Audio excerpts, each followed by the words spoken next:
Bonjour à toi. Dans cette petite vidéo, laisse-moi te montrer la voie de Fate Stay Night, crochet ouvrant, Heaven's Feel, crochet fermant. De quoi?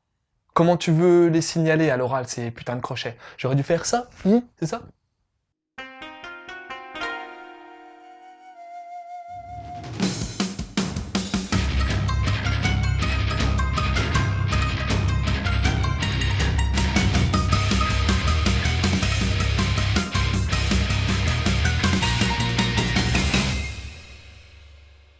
Alors, je te le dis cash, c'est un peu le bordel l'histoire, alors suis bien. La narration est centrée sur Emiya Shiro. C'est un lycéen avec un passé, et même un présent, assez spécial, ou spéciaux pour le coup.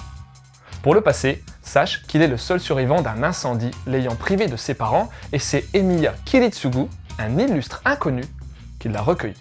Ah, petite précision, Kiritsugu est un magicien. Depuis ce drame, Shiro a développé un profond sens de la justice qu'il aimerait appliquer dans son futur. Eh bien, parlons-en du futur. Enfin, du présent, oui. Le futur du passé peut très bien être le présent. Tu suis toujours? C'est bien. Donc, dans la temporalité de notre histoire, Shiro habite avec Fujimura Taiga, une de ses profs. Ah, toi aussi tu trouves ça bizarre? Bref. Et en plus de ça, très souvent, il y a également Mato Sakura, une copine de classe, plus que copine d'ailleurs, qui squattent chez eux afin de leur faire la bouffe et le ménage. La vie lycéenne classique, quoi. Non, pas du tout. Et parallèlement à ça, dans la ville, commencent à émerger des incidents meurtriers assez louches au demeurant. En tout cas, entre nos deux tourtereaux, les meurtres à gogo, la mystérieuse Tosaka Rin, qu'on voit un peu partout en ville, et l'étrange marque sur la main de Shiro, pas besoin de te dire que ça sent le pâté.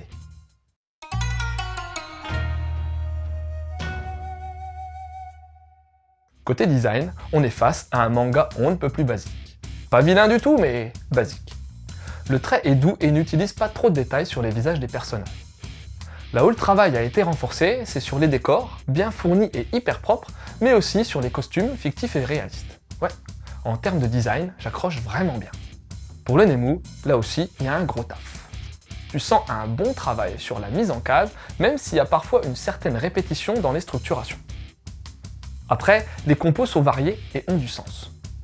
Il y a pas mal de plans serrés, mais c'est plutôt logique étant donné que ce volume 1 tente de développer les personnages principaux ainsi que leurs liens. On a également quelques cases de grande taille bien fichues. Pour l'édition, c'est du bon boulot de la part d'Ototo. La cover, identique à la japonaise, est peut-être un poil quelconque, mais j'ai apprécié sa teinte violacée. Pour l'intérieur, les zonos sont en jap, l'impression est de bonne facture et le papier de qualité. Tu voudrais quoi en plus? Un goodies en cadeau? J'en sais rien moi, genre un tapis de souris. Bah tu sais quoi? C'est également le cas.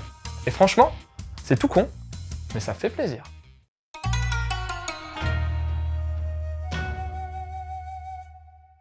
Alors, côté dessin, on retrouve Task Onna en deux ou en un mot. Il est par exemple à l'origine de Kanda Chime, édité en France chez Clair de Lune, ou bien de Hyoka, un school life non édité chez nous. Et on sent bien deux domaines de prédilection du mangaka avec Fate Stay Night, Heaven's Feel, la vie quotidienne des lycéens et les combats surnaturels. Il a également bossé sur le design de jeux vidéo en lien avec Fate, alors autant te le dire, le type, il connaît bien la licence, pas comme moi. Et toi, est-ce que tu gères la saga Fate? Si t'es dans le même cas que moi et que t'y captes que dalle, sache qu'à la base, Fate Stay Night est un visual novel, un jeu de blabla à la japonaise, créé par le studio Type Moon. Apparemment, la série serait divisée en 3 scénarios. Ouais, je me la pète en disant scénario et pas scénario. Et l'un des 3, c'est Heaven's Feel. Il semblerait d'ailleurs qu'il s'agisse de l'arc le plus sombre de la série. Fort d'un succès conséquent, le visual novel a ensuite été décliné en tout un tas de produits dérivés tels que les animés, les figurines et les mangas. Et ce manga? Honnêtement, j'avais un a priori négatif avant de lire ce manga. Oh, non pas qu'il avait l'air pourri, non pas que Fate Stay Night ait l'air pourri, mais comme je connaissais pas la licence, j'avais peur d'avoir beaucoup de mal à entrer dans ce titre et c'est ce qui s'est passé. Déjà, le premier souci a été au niveau du rythme. J'ai trouvé ça hyper plat. Honnêtement, à part 2 ou 3 moments où on sent qu'il y a une intrigue sous-jacente, il n'y a pas grand-chose à se mettre sous la dent. Tu vois la vie de Shiro et de Sakura dans leur maison, au lycée, et puis c'est tout. À part ça, il y a juste quelques indices disséminés ça et là, pour te faire comprendre qu'il va se passer des choses fantastiques, comme les meurtres glauques, le frère ou le grand-père chelou de Sakura, puis la main de Shiro qui est bizarre. Mais je trouve que ça manque de liant et de consistance et que, si tu connais pas au préalable l'univers, bah t'es vite saoulé. Et puis bon, je tique quand même beaucoup avec ces ados qui vivent pas chez eux. Attends, le gosse, il habite avec une prof de son établissement, et c'est une de ses copines de classe qui vient lui faire la bouffe. Merde! Toi l'ado, ou toi quand t'étais ado, t'avais une vie pareille avec autant d'autonomie? Non, je crois pas. À la fin, t'as tout de même un chapitre 0 avec certaines bases posées concernant l'univers ésotérique, mais non, j'ai pas accroché. En y regardant de plus près, je pense qu'il faut déjà connaître et adhérer à l'univers Fate Stay Night avant de plonger dans ce manga. Sans ça, ce titre restera, hélas, un manga parmi tant d'autres. Et pour les conseils, difficile car c'est pas trop le genre de manga que j'affectionne, mais je te conseillerais bien Steins Gate, qui a une trajectoire similaire à Fate Stay Night. Un visual novel à la base, des déclinaisons en manga, en anime, bref, la totale.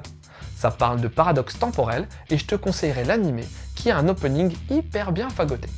Après, dans toutes les versions de Fate Stay Night, va voir du côté du premier animé produit par le studio Dean.